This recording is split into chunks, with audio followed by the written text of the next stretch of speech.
Le port correct de la tenue doit être de rigueur pour tout soldat, un des axes de la communication du chef d'état-major général des armées dans les grands commandements et directions de service. Une visite qui a permis au général de corps d'armée Cheikh Wade de s'enquérir des conditions de travail.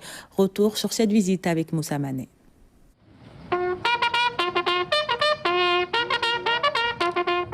C'est sa toute première visite en tant que chef d'état-major général des armées. Une prise de contact qui a démarré à l'état-major de l'armée de terre.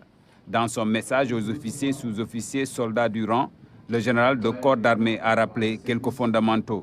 Nous sommes respectés et considérés d'abord et surtout à travers la tenue que nous portons. Elle doit être soignée, elle doit être surtout réglementaire. Les mêmes propos sont tenus à l'état-major de l'armée de l'air. Mieux, il a demandé aux soldats de développer l'esprit d'équipe et de solidarité avec les autres corps. Développer d'excellentes relations avec les autres armées. Développer également des relations de confiance avec les autres structures, notamment les structures qui vous soutiennent, pour que ces structures-là soient vraiment promptes et disposées à vous apporter le soutien nécessaire. Et ça, à tous les niveaux. Dernier commandement, la marine nationale.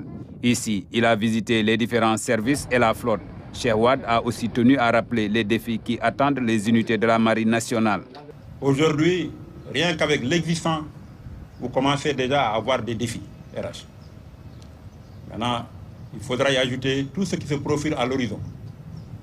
Donc ça veut dire qu'il faut de la préparation RH poussée, il faut de la formation pointue, il faut aussi rapidement se mettre au niveau des infrastructures pour que la marine puisse être à la hauteur des défis qui l'attendent, qui sont des défis immenses au regard de ce qui se profile. Je ne dis pas l'horizon, mais qui est à nos portes, c'est l'exploitation de nos ressources.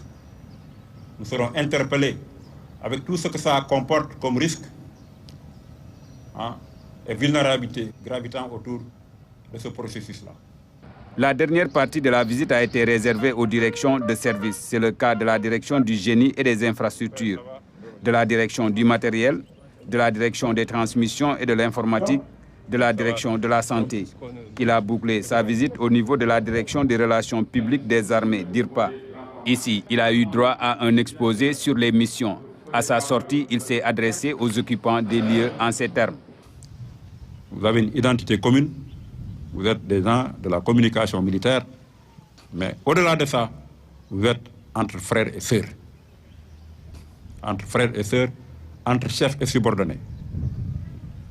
Les chefs doivent traiter et bien traiter leurs subordonnés, et les subordonnés doivent obéir, respecter leurs chefs et leur apporter tout le soutien attendu pour que la mission marche.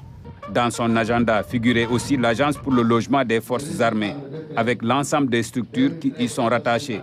Dans ces lieux, il a rappelé l'engagement du commandement à mettre les soldats dans de bonnes conditions de travail, mais surtout un toit décent pour les familles des militaires.